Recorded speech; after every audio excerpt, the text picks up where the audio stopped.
Movie शुरू होती है बहुत ही मिस्टीरियस सीन को दिखाते हुए कि एक कंटेनर जैसा ट्रक एक रोड से गुजर रहा है। हमें ये तो नहीं दिखाया जाता कि उसके अंदर क्या है, लेकिन इतना जरूर हम जान पाते हैं कि उसमें कोई बहुत जरूरी चीज है, क्योंकि उसके साथ उन लोगों ने बहुत ज्यादा सिक्योरिटी भेजी है। इनफैक्ट ये कंटेनर आर्मी का ही होता है और उसके साथ सिक्योरिटी भी उनकी। लेकिन उसी रोड पर एक और कार होती है जिसमें एक न्यूली वेड कपल होता है। उन लोगों की गाड़ी पता नहीं कैसे उस ट्रक के साथ टकरा जाती है और इस वजह से बहुत बड़ा ब्लास्ट होता है। जिस कंटेनर को काफी ध्यान से उस ट्रक के साथ बांधा गया था वो हो गया था अब सेपरेट और वो खुल जाता है, और जो चीज उसमें से बाहर आती है वो हम सब देख के हैरान रह जाते हैं, क्योंकि वो कोई चीज नहीं, वो एक जीता जागता ज़ॉम्बी था। ये ज़ॉम्बी कुछ ज्यादा ही स्ट्रॉन्ग और फास्ट लग रहा था कि बाहर निकलते ही कुछ नहीं देखता, सारे सोल्जर्स को मार डालता है। अब जनाब उसी आर्मी में से ये 2 सोल्जर्स को मारता तो नहीं है, लेकिन उन्हें भी काट कर इन्फेक्टेड कर देता है। अब बन जाते हैं वो दोनों सोल्जर्स भी ज़ॉम्बीज। ये तीनों अब एक साथ हो जाते हैं। अब इन ज़ॉम्बीज में खास बात ये थी कि ये डम्ब नहीं थे, इनमें काफी अकल थी। तो ये लोग प्लान करते हैं कि हम लास वेगास जाएंगे, क्योंकि इनका प्लान था कि ये लोग वहाँ के लोगों को इन्फेक्टेड करके अपने जैसा बनाते हैं और अपनी एक पूरी आर्मी तैयार करें। और ये थे मूवी के कुछ स्टार्टिंग सीन्स।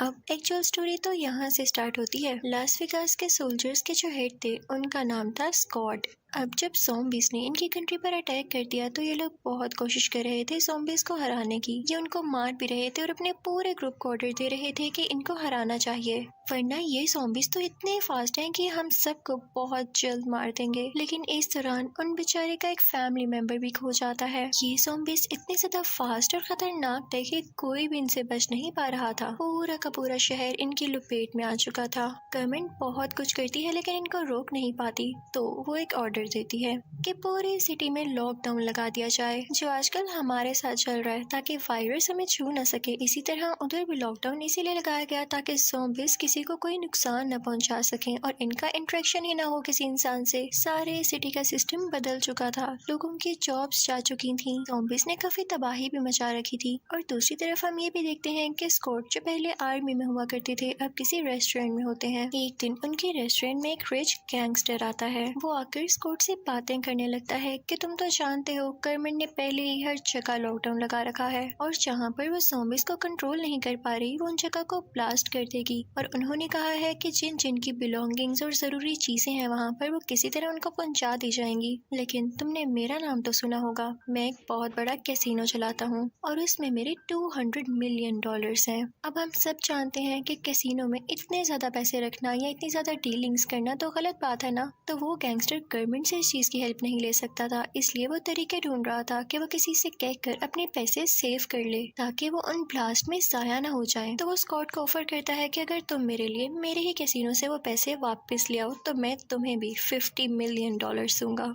स्कॉट को तो पहले अपने कानों पर यकीन ही नहीं आता और ना तो वो पहले ज्यादा इंटरेस्टेड था इस काम को करने में। लेकिन जब वो सोचता है कि $50 मिलियन उसकी जिंदगी चेंज कर सकते हैं तो क्यों ना मैं इस चीज को ट्राई करूं। तो वो गैंगस्टर स्कॉट को बताता है कि तुम्हारे पास 36 आवर्स हैं, यानी 1 और आधा दिन। उससे पहले पहले तुम्हें वो सारे पैसे मुझ तक लाने होंगे, चाहे जैसे भी लाओ, जितने मर्जी लोगों को अपनी टीम में ऐड करो, I don't care about it. अब वो गैंगस्टर स्कॉट का इंटरेस्ट देखते हुए उसे कुछ मैप्स देता है जो कि उसी कैसीनो के थे। वो उसे सारा कुछ समझा देता है। स्कॉट की एक बेटी भी होती है जो कि एक सोशल वर्कर होती है। अब इसी शहर यानी लास वेगस के बाहर एक रेफ्यूजी कैंप भी होता है जहाँ पे काफी मासूम और हेल्पलेस लोग रहते थे। उन्हीं में से एक लड़की भी होती है जिसकी 2 बेटियां होती हैं। अब स्कॉट की बेटी जो कि एक बहुत अच्छी सोशल वर्कर थी उसके पास जाती है और उससे कहती है कि आपका कोई इशू तो नहीं है। तो वो स्कॉट की बेटी से कहती है कि मुझे लास वेगस के अंदर से कुछ पैसे चाहिए, उसके लिए मुझे शहर के अंदर जाना होगा और मैं वादा करती हूँ कि मैं पैसे लेके आ जाऊंगी बाहर।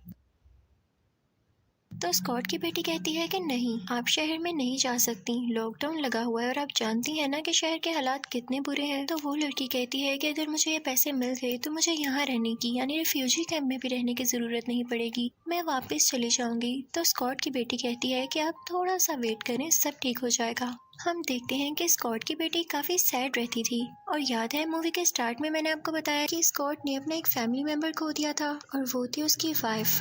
इनफैक्ट वो एक ज़ॉम्बी में बदल चुकी थी और वो आउट ऑफ कंट्रोल हो चुकी थी। उसे मारना ही सबसे बड़ा सोल्यूशन था, जिसको लेके स्कॉट काफी उदास रहा करता था क्योंकि उसी ने अपनी वाइफ को मारा। इसीलिए स्कॉट की बेटी भी डिप्रेस रहती थी। इसके बाद स्कॉट कॉल करता है उसे गैंगस्टर को और उससे कहता है कि मैं इस मिशन के लिए रेडी हूँ, लेकिन मुझे इसके लिए अपनी कोई टीम भी इकट्ठी करनी होगी। तो वो अपनी टीम में 5 लोगों को रखता है, 2 लड़कियां और 3 लड़के, जिनमें से एक लड़की पायलट होती है। एक लड़का ऐसा होता है जो किसी भी किस्म के लॉक को खोल सकता था और एक लड़का बहुत अच्छा शूटर होता है। और इन तीनों के अलावा भी एक लड़का और एक लड़की होते हैं, यानी टोटल 5 लोग। स्कॉट उन लोगों से कहता है कि मैं इसके बदले में तुम लोगों को पैसे भी दूंगा, लेकिन तुम लोगों ने अपनी पूरी कोशिश करनी है। अब ये सारे लोग मिलकर उसे गैंगस्टर से मिलने जाते हैं, जहाँ पर वो गैंगस्टर इन्हें बताता है कि उसके अंदर जाने से पहले जाहिर सी बात है कि तुम्हें वेगस में एंटर होना पड़ेगा, लेकिन वहाँ तो बहुत सारे ज़ॉम्बीज हैं, तो तुम लोगों को जो पहला स्टेप करना होगा वो ज़ॉम्बीज को हराना होगा, उन्हें मारना होगा और फिर तुम लोग बढ़ोगे कैसीनो की तरफ। और उसके बाद कैसीनो पहुँचते ही वो लड़की जो पायलट होती है अपने हेलीकॉप्टर के साथ उसकी रूफ पर इंतजार करेगी बाकी सबका, और वो आदमी जो कि लॉक खोल सकता है वो नीचे से लॉक खोलेगा और बाकी सारे लोग उसमें से पैसे लेके वापस ऊपर रूफ टॉप पे आ जाएंगे ताकि उस हेलीकॉप्टर में मिलकर भाग सकें। वो गैंगस्टर उनके साथ अपना असिस्टेंट भी भेजता है उन पर नजर रखने के लिए। फिर वहाँ से स्कॉट अपनी बेटी के पास जाता है और उससे कहता है कि बेटी मुझे तुम्हारी भी कुछ मदद चाहिए। तो वो कहती है ठीक है dad, I will help you, मैं आपकी मदद करूंगी। लेकिन स्कॉट अपनी बेटी से कहता है कि तुम वेगस के अंदर नहीं जाओगी क्योंकि वहाँ पर बहुत खतरा है। लेकिन इसी दौरान स्कॉट की बेटी को पता चलता है कि वही रिफ्यूजी कैंप वाली लड़की वेगस के अंदर जा चुकी है। वो तो शहर के बारे में इतना कुछ जानती भी नहीं है, तो उसकी जान को काफी खतरा है। तो वो लड़की अपने डैड यानी स्कॉट से कहती है कि डैड प्लीज मुझे अंदर जाने दें, वहाँ पर किसी को मेरी मदद की जरूरत है। पहले तो स्कॉट मना करता है, लेकिन फिर उससे कहता है कि अपना ख्याल रखते हुए हमारे साथ साथ रहना, क्योंकि तुम नहीं जानती कि ज़ॉम्बीज का अटैक कितना खतरनाक हो सकता है। ये सारी टीम अपने साथ कुछ सामान रखती है और कंटेनर्स के थ्रू होते हुए वेगस के अंदर चली जाती है। वहाँ पर तो ज़ॉम्बीज ने पूरे शहर को तबाह किया हुआ था, कोई भी चीज ठीक नहीं बची थी, तो इंसान क्या रह पाते वहाँ। रिफ्यूजी कैंप वाली लड़की के यहाँ आने के लिए एक और लड़की ने उसकी हेल्प की थी जो उसी के साथ रिफ्यूजी कैंप में रहा करती थी, लेकिन वो वेगस शहर को भी काफी अच्छे से जानती थी। जैसे ही स्कॉट और उसकी टीम उस शहर के अंदर दाखिल होते हैं तो उनके सामने टाइगर्स आ जाते हैं जो कि ज़ॉम्बीज थे। और तभी वहाँ पर छोटे बालों वाली लड़की आ जाती है जिसने दूसरी लड़की के रिफ्यूजी कैंप से यहाँ आने में मदद की। वो वहाँ पर मौजूद एक बदतमीज सिक्योरिटी ऑफिसर को मार देती है और कहती है कि ज़ॉम्बीज इसको ले जाएंगे ताकि हम लोग बच जाएं। वो स्कॉट की टीम को बताती है कि यहाँ 2 तरह के ज़ॉम्बीज हैं, कुछ ज़ॉम्बीज डम्ब हैं और कुछ ज़ॉम्बीज काफी इंटेलिजेंट हैं जिनका हम मुकाबला कर ही नहीं सकते। उसके लिए हमें बहुत सोचना होगा, बहुत मेहनत करनी होगी। अब वहाँ पर वो छोटे बालों वाली लड़की उनसे कहती है कि हमें उस लड़की को भी ढूंढना है जिसको मैं रिफ्यूजी कैंप से यहाँ पर लेकर आई, वो पता नहीं कहाँ है, उसकी जान को खतरा है। तो स्कॉट और उसकी टीम कहती है कि हमारे पास ये करने के लिए वक्त नहीं है, हमारे पास सिर्फ 1 दिन है जिसमें हमें कुछ पैसे ढूंढने हैं, तो हम तुम्हारी मदद नहीं कर सकते। स्कॉट की बेटी इस बात को लेकर काफी सैड हो जाती है, लेकिन उसे अपने फादर की बात तो मानना थी, तो वो उनके साथ चल पड़ती है। वो लोग आगे बढ़ने लगते हैं और अंदर जाते हैं, लेकिन देखते हैं कि जो ज़ॉम्बीज वहाँ पर मौजूद थे वो तो सो रहे हैं। इनफैक्ट उनमें से कुछ ज़ॉम्बीज ऐसे थे जो दिन में सोया करते थे और रात में जागा करते थे।